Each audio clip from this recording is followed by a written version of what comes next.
give us the takeaways that we need to be aware of when it comes to the any substantial commitments, or was it all about the mood music? Yeah, it's quite incredible if you think about it. Just on the aftermath of the Party Congress, Xi Jinping has made a number of moves to assuage the fears that the global economy or the global markets had been, really kind of obsessed with. Whether it was a move on easing some COVID zero policies, and then, of course, the big 16-point plan on the property market, and now kind of assuaging the fears that China was isolating itself and getting into a spiraling downward relationship with the United States. Xi Jinping comes here without a mask, by the way, while all the other deputies wore masks. He did not wear a mask, and he was smiling.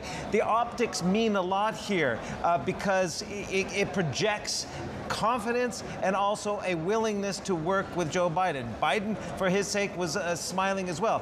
And of all the comments that were made, one that stuck out to me as well was it looks as though Xi Jinping is willing to go out on a limb a little bit and condemn parts of Vladimir Putin's war in Ukraine. Essentially, Biden and Xi both talked about, condemning the threats of the use of nuclear weapons in any military action. So, dare I say, is Xi Jinping pivoting there on his support for Moscow? Because we're going to get, very likely, a communique out as possibly as early as this afternoon that all the members of the G20 are willing, we're hearing from sources, could sign, and it's going to condemn the war in Ukraine, not necessarily Russia's war in Ukraine. This is a part of a verbiage compromise that perhaps the host nation, Jokowi, the president of Indonesia, has helped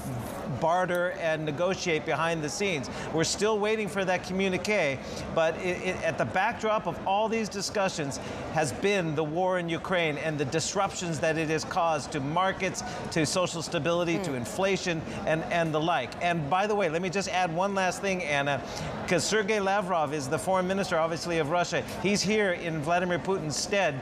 He sat through the speech. He did not get up and walk out when Zelensky of Ukraine gave his video presentation.